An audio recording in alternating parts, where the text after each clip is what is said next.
too much, so let's make it 0.15. Right click, add another filter. Histogram scan. Alright. Yeah. Super edgy.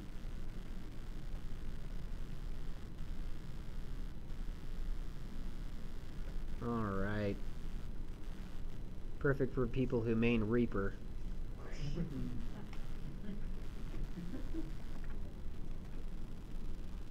Maybe there's a few other things that we can do. You know, we get out of warp. That's horrible. Let's pretend that I didn't do that. Ben, what happens if you want to make it a little bit thicker? Thicker. So, we can actually go ahead and adjust. Why does that have to be emissive? There we go. Our height. So you mean the size of the streams, or like this? Probably the size. Okay, yeah. So again, I put that blur that gave me a gradient in the histogram scan, so we can go ahead and bring the position up. Isn't that just It wow? looks like a murder weapon.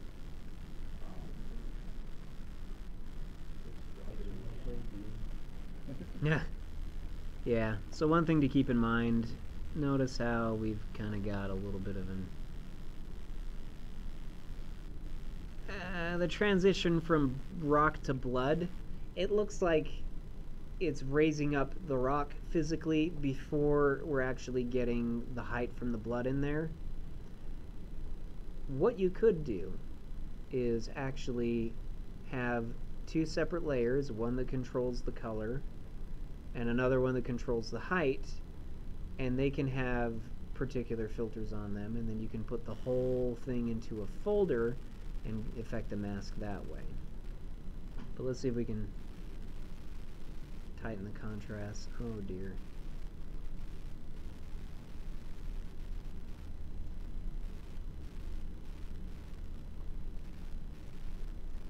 Let's turn that blur down. That did nothing. Yeah, anyway, you guys get the idea. You kind of need to eyeball it, pick and choose, decide what you want. So typically though, you know, obviously most projects aren't going to call for a story tall bludgeoning murder weapon. Most rocks will have actual natural weather stains on them. It's actually how I made this.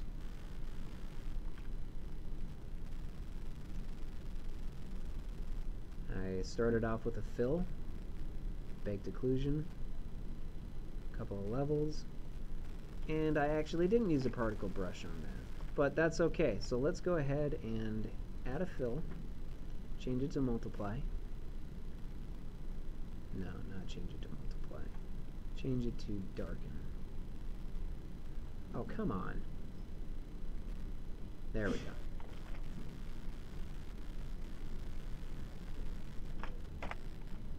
Nope. By the way, guys, hitting B lets you go through your texture channels. Your texture channels down here. Pretty neat.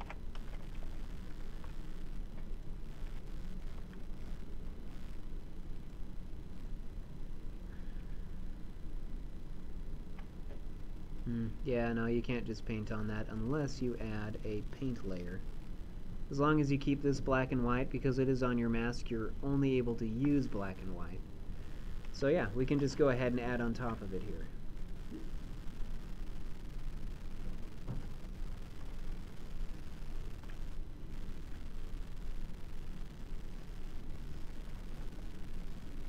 Pretty neat. So you can put anywhere and like it will just paint on that? Yep. You don't have to like go back and just paint it out. I would actually suggest that you do a little bit. You kind of have to get the feel for it. But stick to the cracks and the crevices. Let's say that we're doing rain. This, I am certain, is going to crash the machine, so here goes. Ah, color me surprised.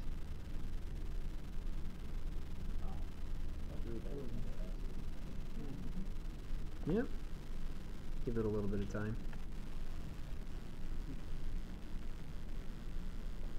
Pretty cool. Mostly gave us a lot of stuff going on up here.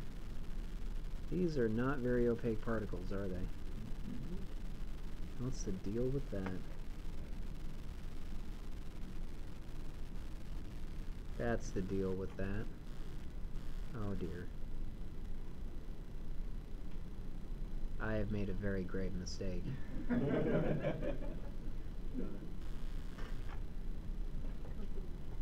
did you use particles over like the grunge before? Yeah. Oh, sorry. When would I? Would you, in what circumstances is it better to use particles? If you have a prop in which weather would naturally affect it in such a way that you would have a liquid stream stain, such as we go back to Happy Mr. Statue here, you would use a particle brush for this kind of thing. But you would also use that in conjunction with your grunge masks to fill in all these little crevices and everything. It's something that you need to experiment with to kind of get the feel for, see what looks right, see what doesn't. But once you know all the tools that are available, it becomes the most fun that you can have in the entire art pipeline. And what's that? For the statue, wouldn't you want to use grunge filter and then the rain or the weather filter? Yeah, you would. In fact, I would actually suggest having them on separate layers in some cases, Yeah. because oxidization and rain are clearly not the same thing. You see, these days when you texture stuff, you actually kind of need to do a little bit of research to kind of see why does something corrode this way, what are all the factors, what gets up in there, because the more things that you know about the material that you are creating, the much more accurate that you're going to be able to recreate it. It works just like reference when you're painting or drawing or animating, for example. You know, the more that you understand about human weight and locomotion, you're going to be a much better animator, especially with the principles of animation, transfers of energy, all of that. So this discipline isn't any different there. You just do your research, have tons of reference. Speaking of reference, I would highly suggest that all of you get PureRef. And I spelled it wrong. PureRef. PureRef. It's free. It'll ask you to give them money. You don't have to. Basically, it gives you this big canvas that you can change the size. By the way, do we have this installed on this machine? What? PureRef? No. Oh, darn. Okay, because I'd love to give you a demonstration, but I'm you actually can. going to write this down. Yeah, but you can basically click any image from the internet, drag it onto the canvas, and place it. Say that you have a whole folder full of references and you want it to auto-arrange everything. You just select them all, click and drag, and it will. And you have this entire ref board that you can zoom into, pan around in, resize the canvas, tell it to always be on top or to not. It's basically the best reference program, and I'm not sponsored by them, don't worry. I'm saying this because I use this at work every day. If you have more than one monitor, I have 3. It is just about the best thing that you could ever get. So let's get back to substance and never do what we just did again. Let's take a look at a couple of the other different particles that we got. So some of them are better than others. Notice how this is kind of adding some interesting fracturing to it. So for instance, if we had a new layer and we were only going to affect height, let's make that just a teensy bit lower. Add a black mask, and we're painting in white. Pretty neat. Problem though, this one you don't have quite as much control over, and the spacing's kind of ugly. That's okay. Again, we can go down and adjust the distance between the particles.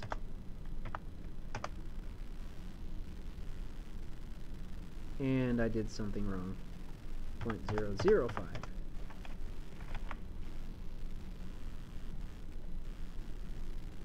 There we go. Alright, and again, you can adjust this the same way, add a filter. Let's give it some warp.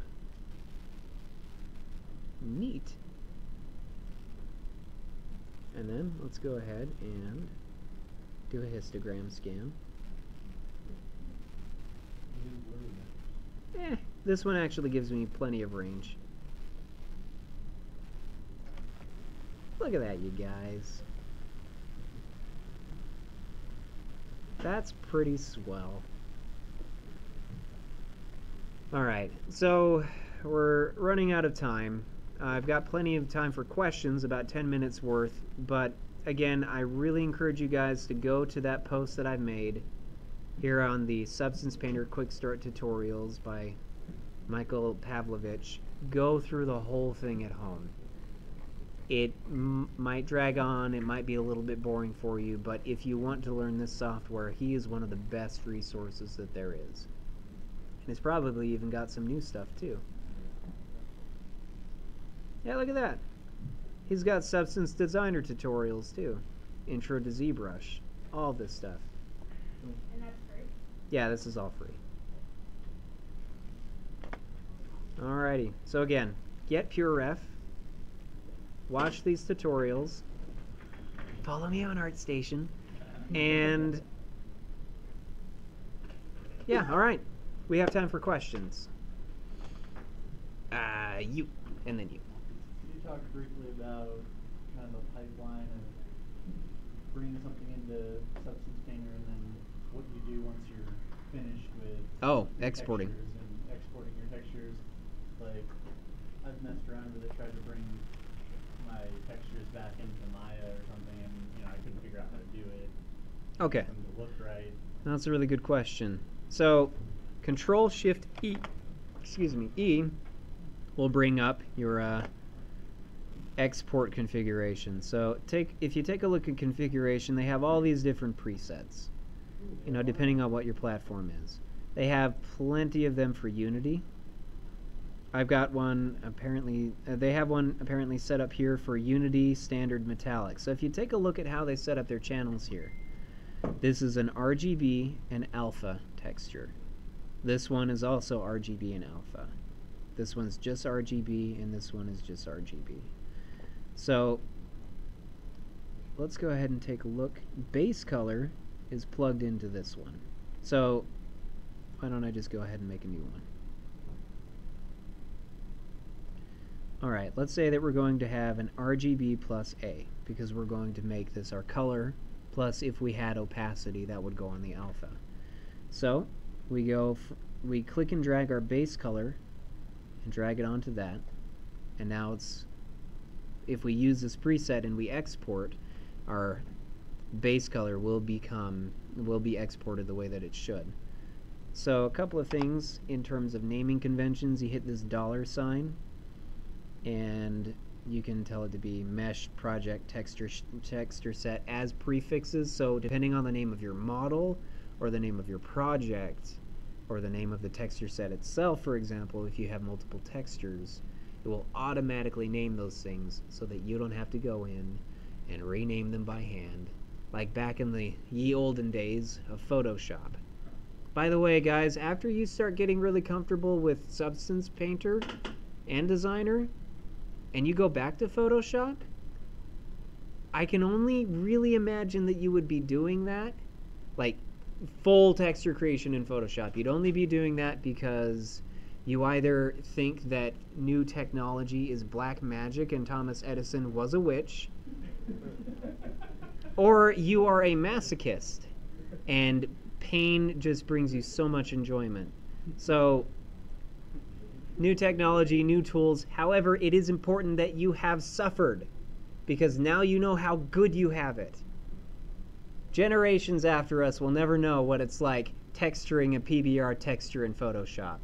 You need to tell them your story. Alright, but yeah, basically I can set up all these different channels, give them the different names. They have these really nice presets that are already made. So Unity Standard. If we go to the export and we go to Unity 5 Standard Metallic, we can export it at that document size, choose its destination. Yeah, then export.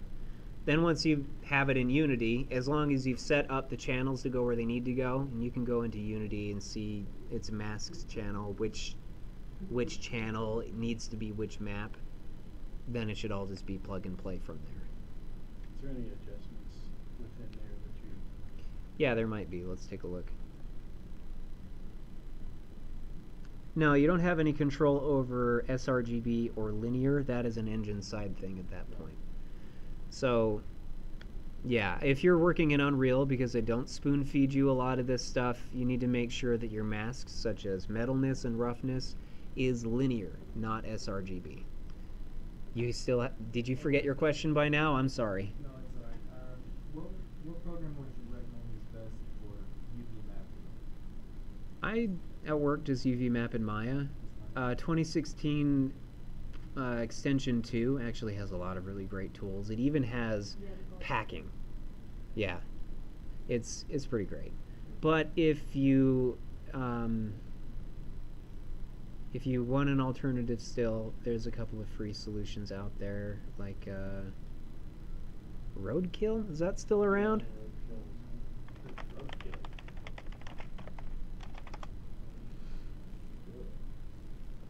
Basically this. Yep, caught that just in time. Look at that fantastic CG, you guys. Oh, if I ever catch any one of you ever using Poser, I will find you. Do not use it in production. We can tell.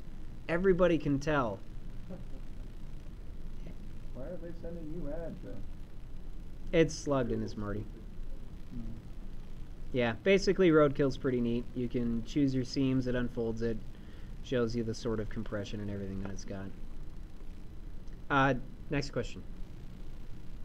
Was there one? Can you remind me, when you talk about making materials for that map, or that was called, where you can select the different colors? Oh, the ID mask. ID mask. Yeah. So ID masks are something that you can bake through various different methods in Substance Painter. So for instance, if we go to our bake textures and we click on ID, it's going to give us some options here. If you made your clown mask, which is what they sometimes call it, through vertex color, that's something that you can do. You can also do it through material color. Say in Maya, your high poly, even though you're exporting it all as one mesh, the material color will determine what color that ID mask will make it. So you can say all of your steel screws is purple and all of your bronze plating is orange. And you can do it that way. You can also do it through Mesh ID, which is a little bit messier, but you do have a lot more control. And polygroups and submesh ID, it looks like it's a new as of version 2.0. I have no idea what that is. But yeah, so ID masks are very powerful. I would suggest that you guys try to get familiar with them. It will very, very quickly speed up your workflow, because if you try to make those masks by hand, either in Painter or through Photoshop, you're not going to have a good time. Alright, are there any more questions?